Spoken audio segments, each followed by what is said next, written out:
Assalamualaikum warahmatullahi wabarakatuh. Kawan-kawan sekalian, kembali kita berjumpa di Jejak Semesta 65. Saya berharap bahwa kita semua dalam keadaan sehat walafiat, selalu dalam lindungan Tuhan Yang Maha Kuasa. Kawan-kawan sekalian, pada kesempatan kali ini saya akan hadirkan suatu berita yang kita ambil dari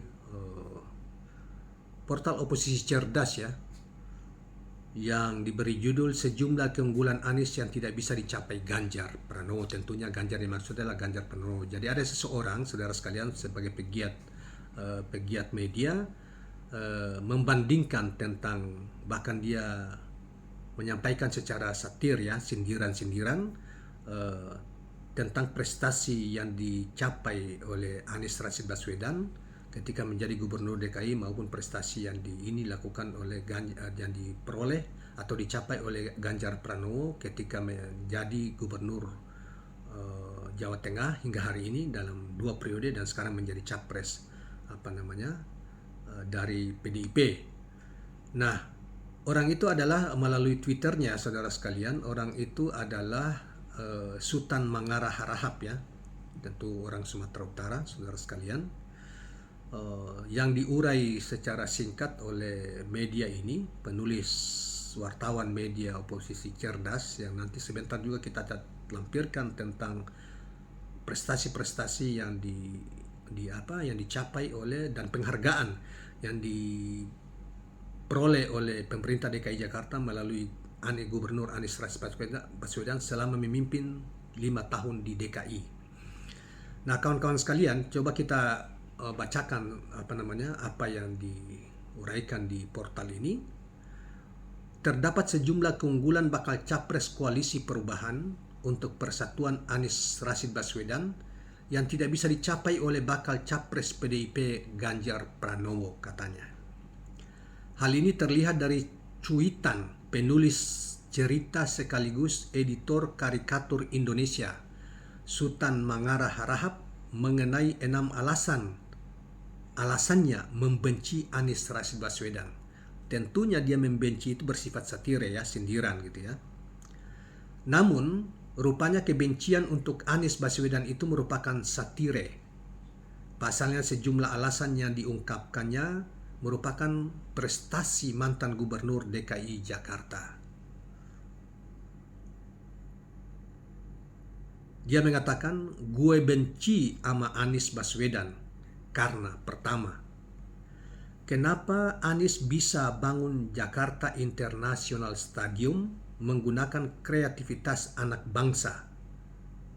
Artinya seluruh tenaga kerja yang membangun dan keahlian yang membangun Jakarta International Stadion yang begitu mega dan rumit teknologinya itu semuanya dari anak bangsa. Tenaga kerja, mulai dari tenaga kerja yang paling kasar maupun yang ahli, semuanya dari dalam negeri, dari orang-orang Indonesia. Tak satu pun dari orang luar, orang asing maksudnya. Itu. Dan kemudian dia bertanya, mengapa Ganjar tak bisa bangun stadion? Katanya, dia lanjutkannya. Yang kedua, kenapa Anies bisa bangun sirkuit Formula E padahal sudah dijegal-jegal pembangunannya? Kenapa Ganjar tak bisa bangun sirkuit yang sama? Ya, maksudnya sirkuit yang itu Formula E yang sudah berlangsung 2 tahun ini, padahal waktu itu kan sirkuitnya dijegal sana sini seperti yang diceritakan oleh Anies sendiri. Jangankan itu, aspal pun yang digunakan untuk membangun sirkuit itu tidak ada yang mau jual di Indonesia ini. Tidak boleh dijual ke Pemda DKI untuk membangun sirkuit itu, seperti yang pernah dituturkan oleh Anies sendiri. Nah, dia bertanya kenapa Ganjar tidak bisa bangun sirkuit tidak harus sirkuit Formula E, tetapi sirkuit yang lain misalnya.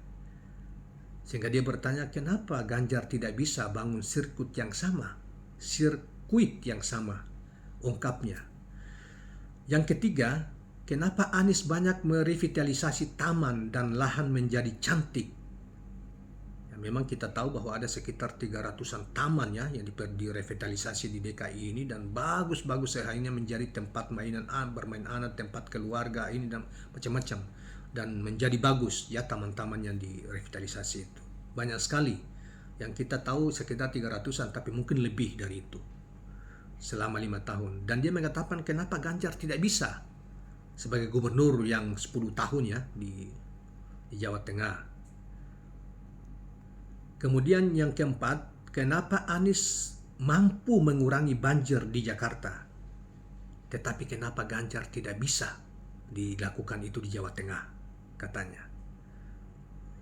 Nah, kemudian yang kelima, kenapa Anies Baswedan bisa diangkat menjadi anggota Dewan Universitas Oxford di Inggris ya. Dan saudara sekalian, memang sebelum masa jabatannya berakhir, Anies diangkat oleh anggota Dewan setelah atau sebelumnya jadi anggota Dewan Oxford University, salah satu universitas tertua di dunia yang usianya hampir 1000 tahun ya, per kemarin. Nah, di Inggris. Kenapa dia mengatakan kenapa Ganjar tidak bisa? Nah, tentunya Ganjar tidak bisa dong. Memang Anies memang sudah kelas dunia. Nah, dan yang keenam, kenapa Anies bisa masuk sebagai 100 tokoh intelektual dunia, sementara Ganjar tidak demikian.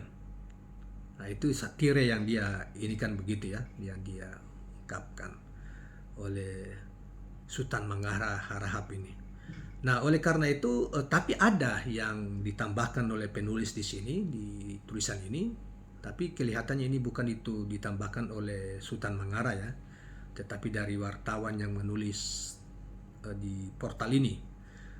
Dia mengatakan sementara itu, Ganjar Pranowo ternyata mempunyai prestasi juga yang membanggakan ketika menjadi gubernur Jawa Tengah, yaitu berhasil menurunkan angka kemiskinan di wilayahnya tersebut. Untuk diketahui, Jawa Tengah menjadi provinsi dengan penurunan angka kemiskinan terbanyak di Indonesia pada tahun 2021-2022. Sebanyak 102.000 jiwa berhasil diselamatkan dari bayang-bayang kemiskinan. Itulah tulisan penutupnya tentang itu. Jadi ada satu, menurut penulis ini, penulis yang nulis di ini menulis tentang itu ya, bahwa Ganjar punya prestasi loh. Menurut ada juga selain yang di atas itu disebutkan oleh sedikit di atas 6 poin di atas oleh Sultan Mangara Harahap, tetapi juga ditunjukkan oleh penulis tulisan ini di portal ini, dinyatakan Ganjar juga punya prestasi, misalnya menurunkan angka kemiskinan pada tahun 2021-2022 di Jawa Tengah sebanyak 102.000 jiwa ya di Jawa Tengah yang nyaris terhindar dari bayang-bayang kemiskinan. Tetapi saudara sekalian, akhir-akhir ini memang soal Jawa Tengah itu disorot habis karena dianggap sebagai satu pusat kemiskinan di Pulau Jawa. Bukan hanya kemiskinan secara ekonomi saja, tetapi dari sisi pendidikan, kesehatan, dan lain sebagainya dianggap masih banyak ketertinggalan dibanding pada sementara Pak Ganjar sudah menjadi gubernur 10 tahun. Itu yang kemudian banyak orang yang menulis, banyak orang yang mengomentari, termasuk juga mengomentari harapan Bu Mega supaya ke depan angka harus berupaya untuk dihapus itu angka, diatasi angka kemiskinan ekstrem itu. Nah, tetapi ada juga yang pesimis karena melihat kalau itu diletakkan pada pundak misalnya Ganjar, misalnya kalau Ganjar misalnya terpilih menjadi presiden, karena selama 10 tahun Ganjar di Jawa Tengah itu relatif tidak banyak kemajuan yang dicapai dalam konteks penanganan kemiskinan ini. Walaupun itu tadi sudah disebutkan pada tahun 2021-2022 dianggap termasuk angka tertinggi dalam mengatasi itu. Nah, yang saudara sekalian, dalam kaitannya dengan ini juga memang setelah Ganjar dicapreskan menjadi capres, memang berturut-turut tiba-tiba ada penghargaan tentang daerah yang manajemen pemerintahnya cukup bagus, yang di Makassar diterima dari Kemendagri. Kemudian hari ini, satu hari atau kemarin juga mendapatkan penghargaan juga. Nah, itu juga dianggap dicibir sebagian orang karena itu dianggap pemerintah ikut mengkampanyekan Pak Ganjar. Tapi kita tidak bermaksud apa-apa, cuma ya sebagai informasi saja karena itu diungkap oleh media dan dikomentari oleh beberapa pengamat tentang kaitan masalah prestasi-prestasi yang dari Bappenas Ngase, dari ini Nase, sementara di faktanya bahwa di Jawa Tengah itu termasuk DPRD-nya juga banyak mengingatkan, mengkritisi Gubernur Jawa Tengah itu tentang banyak hal yang belum terselesaikan, dan di ujung dari pemerintahan ini walaupun dia sudah caprekan, dia harus memiliki konsentrasi untuk bisa menyelesaikan tugas-tugas dengan maksimal di masa akhir jabatan sekian kira-kira berapa bulan lagi ke depan sebagai Gubernur Jawa Tengah tentunya. Nah, kawan-kawan sekalian, itulah kira-kira satire yang terakhir kita hanya tambahkan saja, tetapi satire yang diungkapkan oleh Sultan Mangara Harahap tadi, yang mencoba untuk membandingkan, dia seakan-akan membenci tapi sesungguhnya membandingkan, ya, menyinggung Ganjar yang dianggap near prestasi atau tidak memiliki prestasi yang berarti apa-apa. Nah, demikianlah kawan-kawan sekalian, sebentar lagi juga kita akan melampirkan beberapa daftar yang dimuat di dalam media ini tentang ketika Anies menjadi Gubernur DKI Jakarta mendapat penghargaan di level lokal dalam pemerintah, swasta maupun di dunia internasional kepada Pemda DKI ketika beliau menjadi Gubernur DKI Jakarta. Baiklah kawan-kawan sekalian, demikianlah